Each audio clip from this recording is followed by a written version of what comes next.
In July 2025, Paramount paid $1.5 billion to own South Park. It was the most money anyone had ever spent on a cartoon. About 10 hours later, the show aired a brand new episode that turned around and called Paramount a coward to its face. That was not a one-time stunt. For years, South Park has taken enormous checks from the biggest streaming companies on Earth and then mocked those same companies, sometimes inside the very episodes they paid for. It got itself banned from the largest country in the world. It became the prize in a courtroom war between two giants. It vanished from screens across the planet and came back worth more than ever. This is the full story of how one rude little cartoon spent the streaming era taking every fortune it was offered and biting every hand that fed it, deal by deal and episode by episode. Welcome to East Park, let's get into it. The $500 million cartoon South Park began as a cheap little show that almost nobody expected to last. In 1997, two friends named Trey Parker and Matt Stone put a cartoon on Comedy Central about four rude kids living in a quiet mountain town in Colorado. The animation looked like paper cutouts slid around on a table. The jokes were crude, the voices were silly, and the whole thing was made fast and made loud. Comedy Central was a small channel back then, and a cartoon with swearing children was a gamble. The show was supposed to be a flash in the pan. It was supposed to burn bright, shock a few parents, and disappear. That did not happen. By the year 2019, South Park had been on the air for more than 20 years. It had aged from a shocking newcomer into a fixture, the kind of show that had simply always been there. 23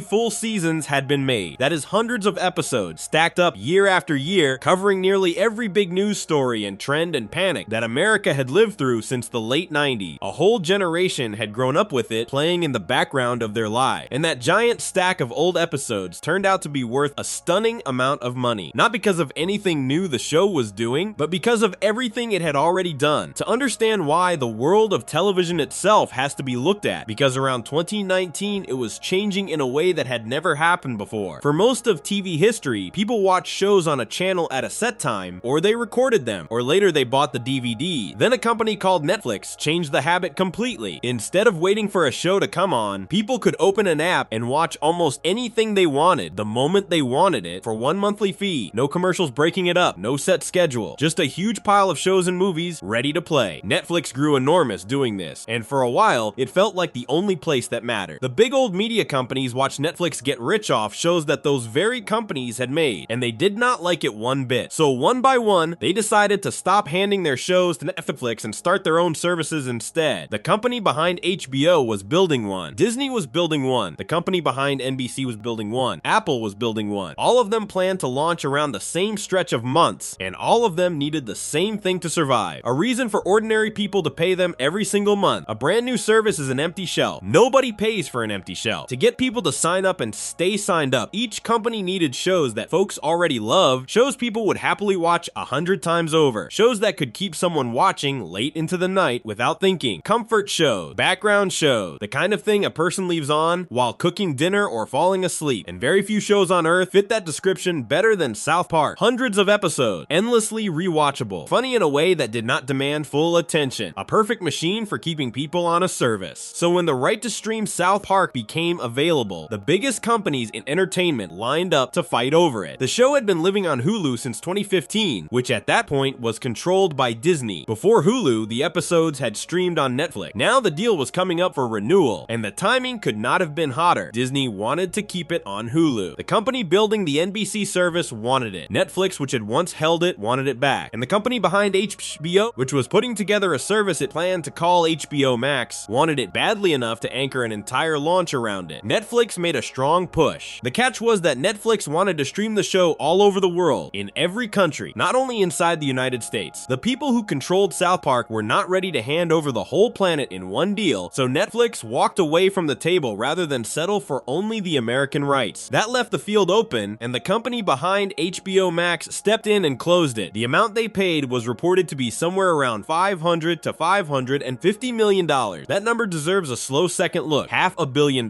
For a cartoon. For a cartoon about a foul-mouthed fourth grader who hates his friends and a kid who dies in nearly every early episode. The two men who started the show as a cheap gamble, who once made the entire thing look like paper scraps on a desk, were now sitting at the center of one of the most expensive television deals of its kind ever made. And almost none of that money was for new work. The bulk of it was for the past, for the right to show the episodes that already existed. The deal itself was wide. It handed HBO Max all 23 seasons that had been made up to that point, point, plus the next 3 seasons that were still to come. New episodes would land on HBO Max one day after they first aired on Comedy Central. The plan was announced at the end of October 2019 during a big presentation the company held for investors to show off its coming service. HBO Max would launch the following spring in May 2020 and would cost $14.99 a month. South Park would arrive on it in June. The company described the show as the cornerstone of its whole lineup of grown-up cartoons, the thing it would build everything else around. Around the very same months, the other giants were lighting their own torches. Disney launched its service in November of 2019. Apple launched in the fall of 2018 too. The NBC service was coming in 2020. Every one of these companies was throwing money at familiar. Shows the way HBO Max threw money at South Park because every one of them understood the same simple truth. In this new world, the company with the most beloved old shows would win the most members. The shows themselves had become the prize in a giant tug of war, and South Park had just been claimed as one of the richest prizes of all. Here is where the strangeness of it starts to show. South Park had spent its entire life poking fun at greed. Episode after episode mocked people who chased money, sold out their values, and pretended to care about something while quietly caring only about cash. One of the show's most famous running ideas was that nearly everyone, given the chance, will fold for a paycheck. The show treated that idea as a kind of dark joke about how the world really works, and now the show itself had become the largest paycheck in the room. The two men behind it were getting wildly, world-changingly rich, handed a fortune by exactly the kind of giant company their cartoon loved to laugh at. None of that means they were wrong to take the money or that they were being fake. Taking a good deal is just sense. The point worth holding on to is quieter and more interesting than any accusation. The show that built its name on saying everyone has a price had just been bought in full public view for a price most people could not even imagine. The joke and the jokers had landed on the same side of the table. There is one more thing buried inside this deal, and it would matter enormously later, though almost nobody noticed it at the time. The company that actually owned South Park, the company that aired it on Comedy Central, was a media giant then called Viacom, later renamed Paramount. And in 2019, when the $500 million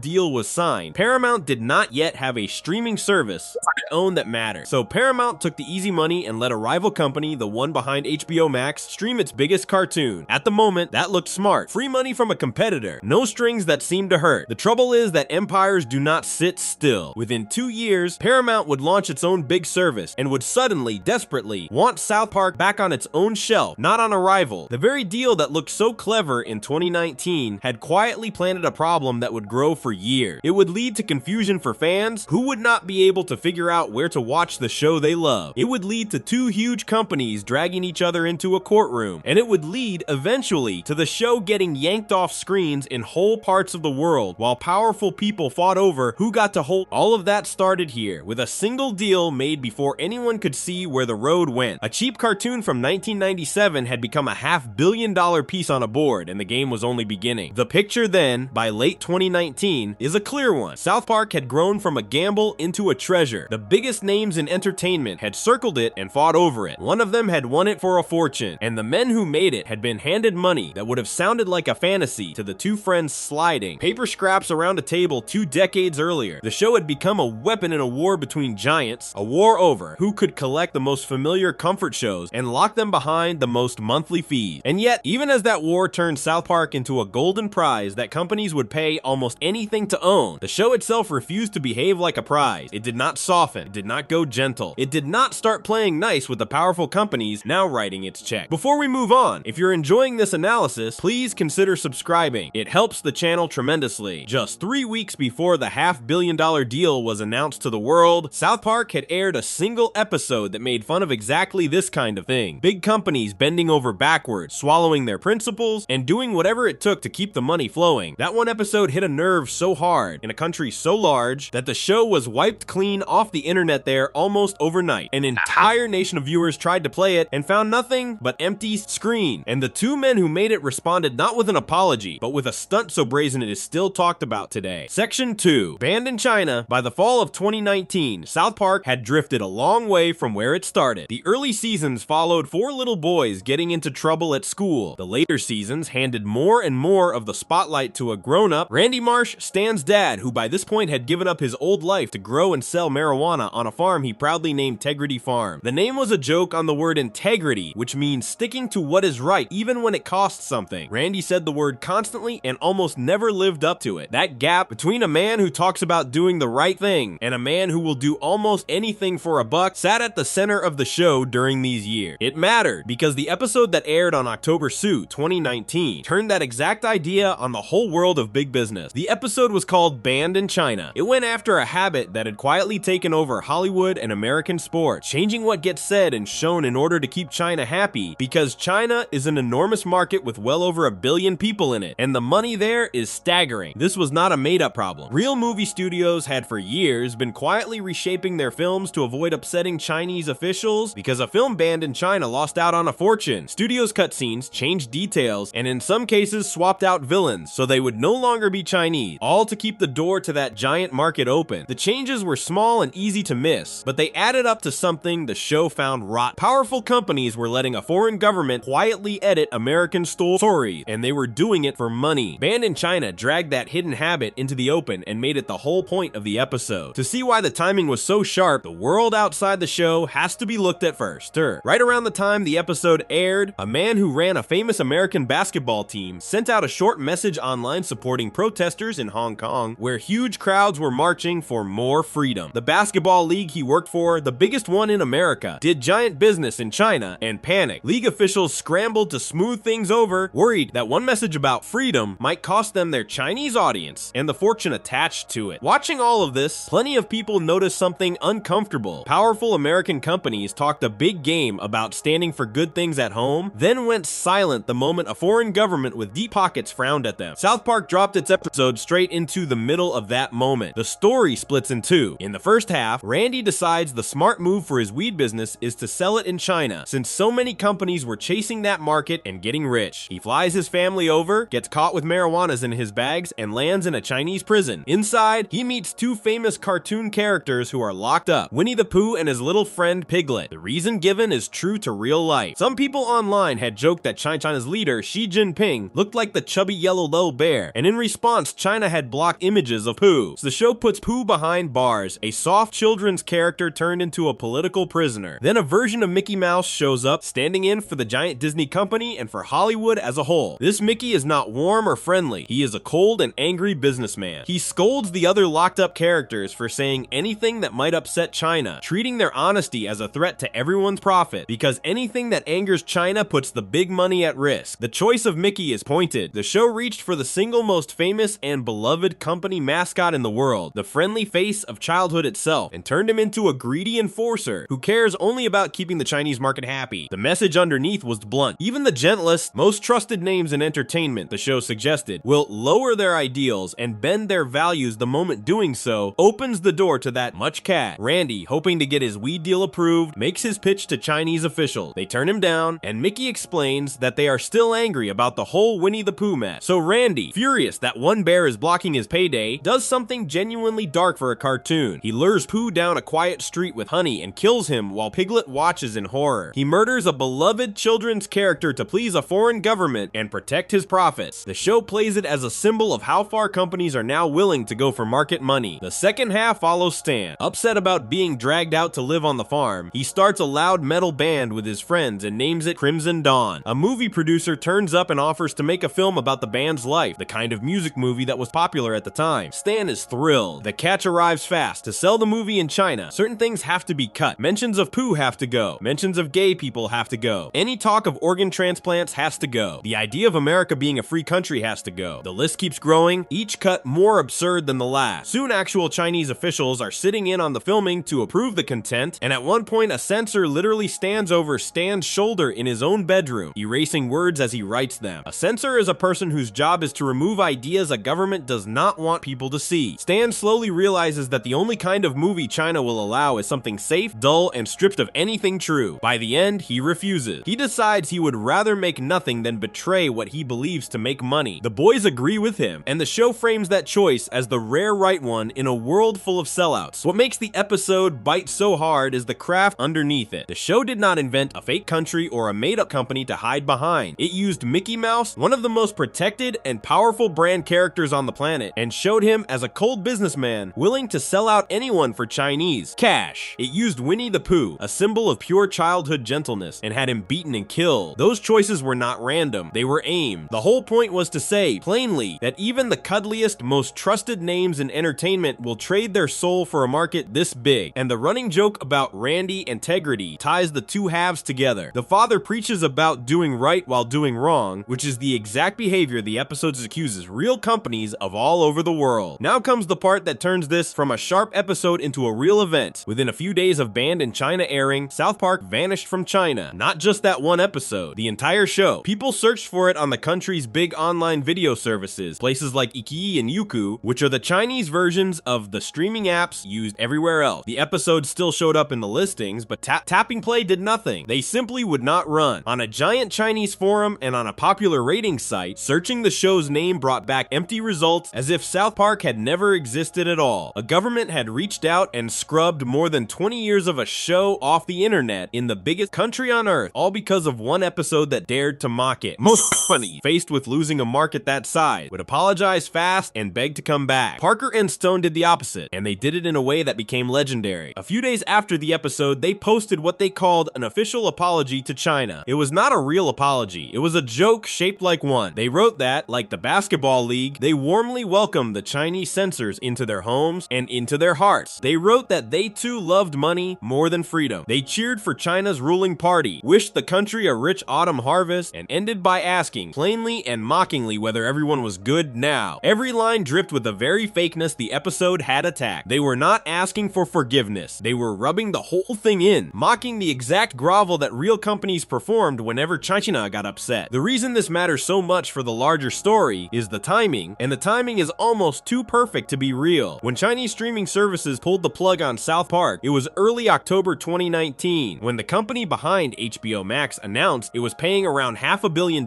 for the show. It was the end of that same month, so the giant American payday landed only weeks after the show had gotten itself banned from the most lucrative market in the world. The two men were being handed one of the largest checks in television history at almost the same moment they were torching a fortune in China on purpose, just to land a joke. They watched a market vanish, shrugged, and made fun of it. There is a deeper layer to this episode that almost nobody could have seen coming, and it would not become clear until later. Within the show's own ongoing story, this trip to China turned out to be one of the most important things that ever happened on South Park. In a later season, the show would reach back to this exact episode and reveal that Randy's reckless, selfish behavior during his China visit was the true spark that started the COVID pandemic. The greedy little errand to sell weed in a faraway market, the journey built entirely on chasing money, was rewritten by the show as the origin of a sickness that shut down the whole world. So Banned in China was not just a one-time jab at corporate cowardice. It became the seed of the show's biggest future stories, the quiet beginning of a pandemic that the show would later explore in long, sad detail. An episode about selling out for money planted the disaster that everything afterward would grow from, which makes its place in the show's history far larger than it first appeared. This is the moment that sets the pattern for everything that followed. The show built its name partly on a simple, cynical claim about how the world works, the claim that nearly everyone, deep down, will fold for money. Banned in China aimed that claim at the most powerful companies alive and accused them of folding for China without a fight. And then, in the same breath, the people who made the show proved they were willing to do the thing they kept saying nobody else would do. They turned down the money, they let China go, they chose the joke over the cash, and they laughed about it in public. That single fact gives the rest of this story its strange shape. South Park is not a show that quietly takes giant paychecks and behave. It takes the giant paychecks and then bites. It got banned by streaming services in one country for refusing to soften, even while a streaming service in another country was paying a fortune to carry it. The show treats the entire business that feeds it as a target, and it does not seem to care which hand is holding the food. There is also a quieter thread worth pulling. The villain of Banned in China is the idea of bending your real self into something safe and approved so that a powerful gatekeeper will let you reach a huge audience. Dan's movie gets sanded down until it means nothing. Also, it can pass through China's gate. That fear, the fear of being smoothed into something harmless to please whoever controls the doorway to the audience, would come back to haunt the show in a way nobody could have guessed in 2019. Because the gatekeepers were about to change. Soon, it would not be a foreign government deciding whether the show could be seen. It would be the very companies paying for it, fighting each other over who got to hold it. Before we move on, if you're enjoying this analysis, please consider subscribing. It helps the channel tremendously, and the money was about to get much bigger. Less than 2 years after the $500 million deal, the same two men would sign an even larger one with a different company entirely, a deal so huge it would change how they talked about their own careers, and so tangled that it would would quietly set two enormous streaming giants on a path to drag each other into court over a single cartoon. Section 3. The second fortune, the $500 million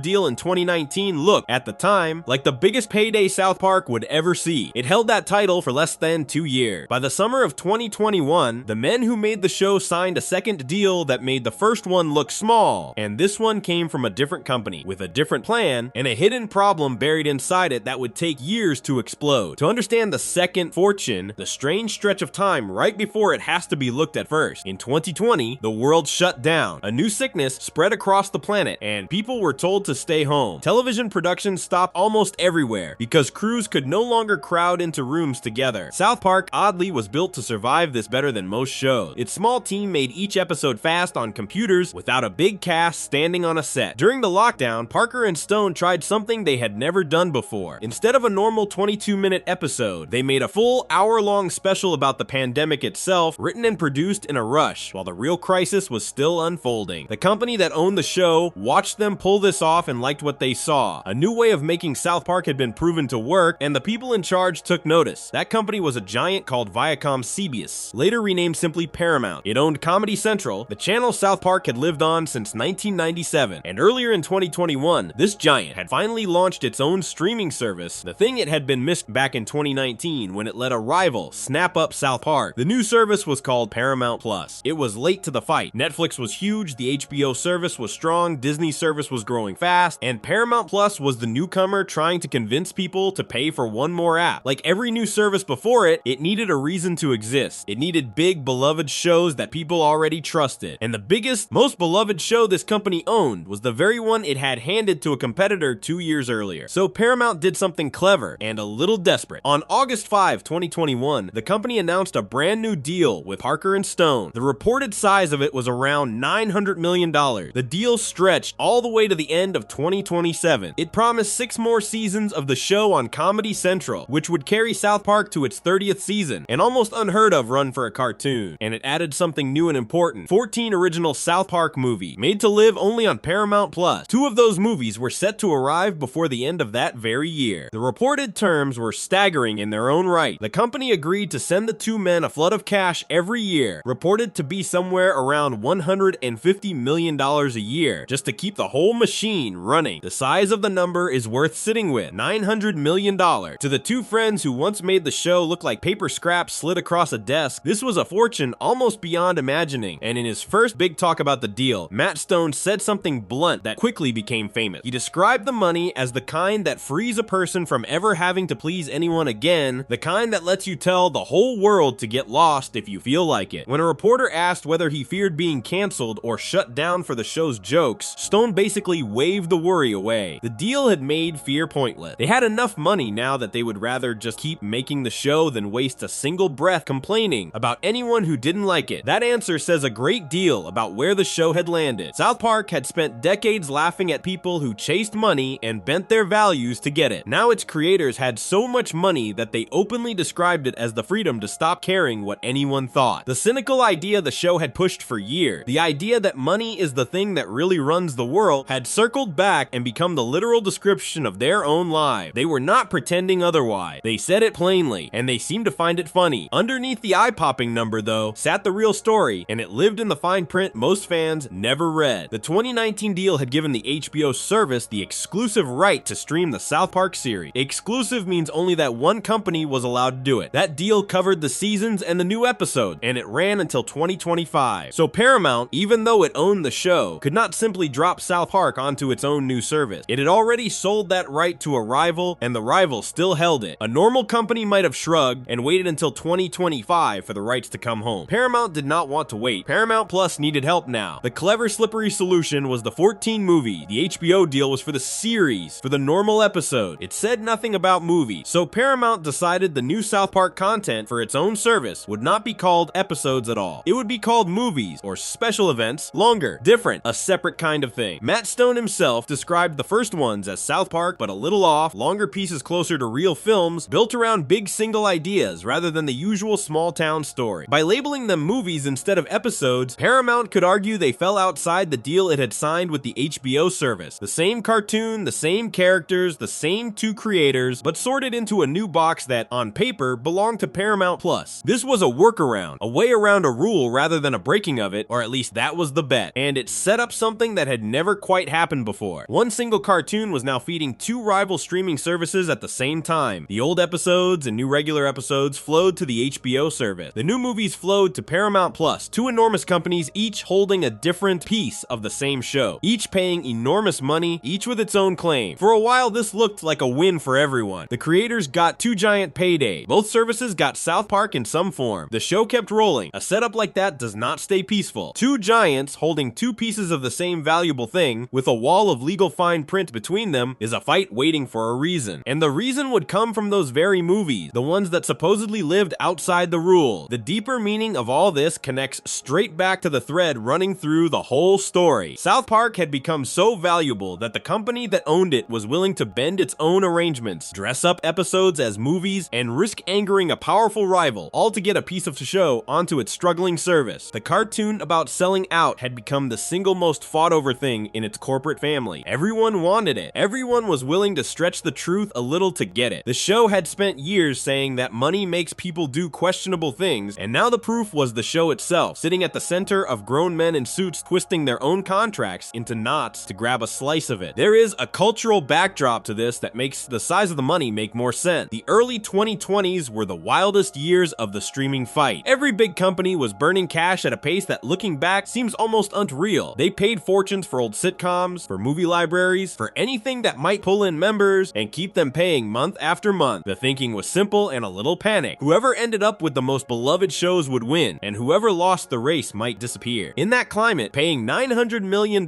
for South Park did not even seem strange. It seemed like the price of staying in the game. The show had become a kind of treasure that companies grabbed at almost without blinking because the fear of being left behind was bigger than the fear of overpaying. For the two men at the center, the freedom was real and the irony was thick. They had started with nothing, made a cheap and rude little cartoon, spent decades mocking the powerful and the greedy, and ended up powerful and rich beyond reason because of it. They had not changed their show to get there. The show stayed crude, mean, and willing to attack anyone. The world simply kept paying more and more for exactly that, and the more it paid, the more the show's old, dark joke about everyone having a price seemed to be proven true, with the creators themselves as the loudest example. One more quiet thing was settled in this deal, and it would matter later. By extending the show through 2027 and tying so much money to it, Paramount locked its own future to South Park. The company was about to go through enormous changes, including a giant sale that would shake everything up. Through all of it, this deal sat there, a promise on paper worth close to $1 billion,